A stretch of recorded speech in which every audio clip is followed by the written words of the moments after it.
Hey guys, it's Spoon Rainbows here, and today I'm going to do something a little different. I'm going to do a creepypasta of Pokemon. If you don't like it, suck a dick, I don't really care. This is my channel, I can do whatever I want, yellow. Anyway, here it is. This is the creepypasta Nurse Joy. Ever wondered how there are so many Nurse Joys in the Pokemon games? We've all been told that it's because they have a lot of sisters. But really, is it possible to have that many genetically identical siblings? Well, you never know, but still. They didn't want to let anyone know the real reason. It's far too unreal and out of character if anyone knew a secret. But I found out. I saw, and I can tell you. It all starts out when you walk in the Pokemon Center. You walk up to her and see her bright pink hair. You greet her and she has this pretty voice that wasn't actually pretty to start with. You may or may not have a talk. She takes your Pokemon, turns around, heals them, then gives them back to you. That's the usual routine.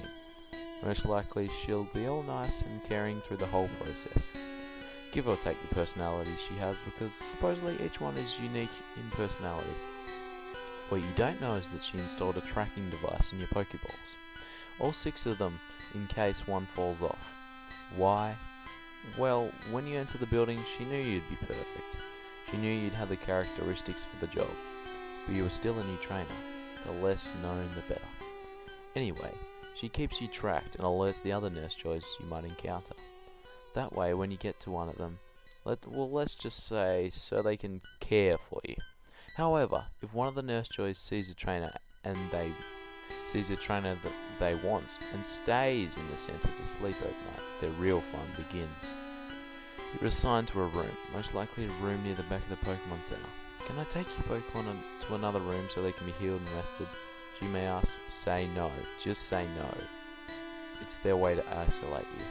All of your belongings can go into this drawer, so you can lock it and keep your items safe while you sleep, she says. In her voice, you know, but will soon not love. The Joys do this to keep you unharmed. Of course you trust these kind nurses, so all the items you go in the drawer, and she gives you the lock. Good night, please. Enjoy your rest. She tries to comfort you, but if you look closely, you may notice the fake face she has, because almost always they're full of excitement before the procedure happens. Can you guess the real reason now? If yes, then well done. If not, keep reading. At about midnight, usually when it's all dark and no living thing is up and about, except for our lovely and sadistic nurse, it all begins.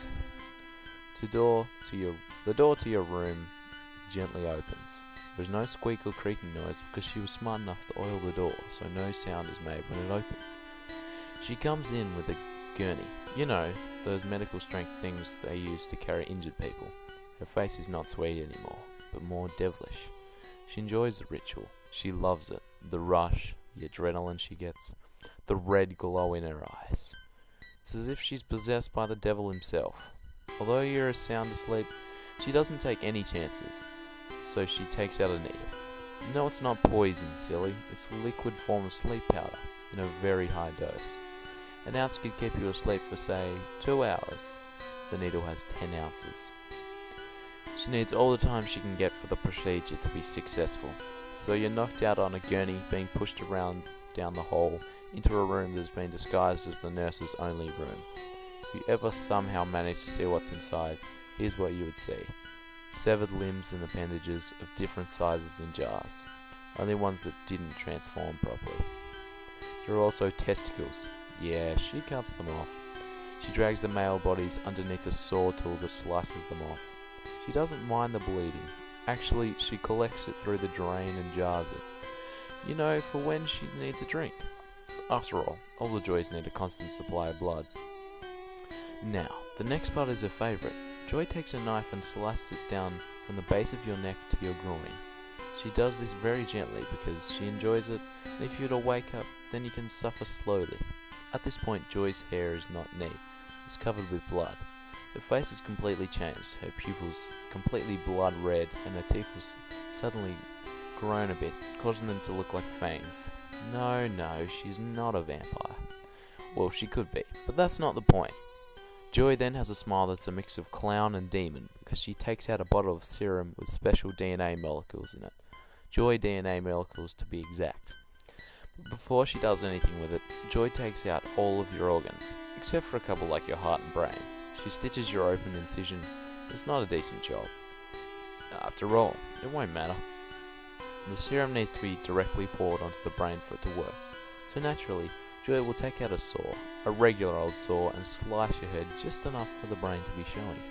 The serum is poured, and after a few minutes, your body is becoming more Joy-like. The heart and brain are revived, while new organs, Joy's organ, grow in the empty cavity that is your body. All your cuts are healed, as if you had perfect skin. The process is complete. You wake up the next day wanting to work at a Pokemon Center. Anywhere will do. But you also have a DNA molecule forcing you to look out for minor trainers that could be the next Joy. Of course, this comes with the ability to do what has been done to you. Thing is, you think you were born identical to other Nurse Joys. But why go through the trouble of making people turn into Joys? Why not just clone? Well, I found out the original Joy would like to someday rule the world with an army of Joys. They will do anything because it's in their DNA to follow the original.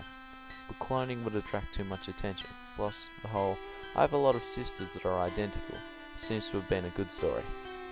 There you have it. Now you know. Wonder how I know this? Well, who's always with Nurse Joy? Who's the one in the background helping her? It's me, Chansey. Thought I was told never to speak of this information, even though I'm a Pokemon.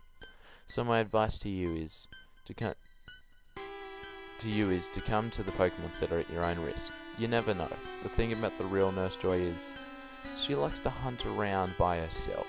So when you're all alone and sleeping or just relaxing, don't think you'll be safe.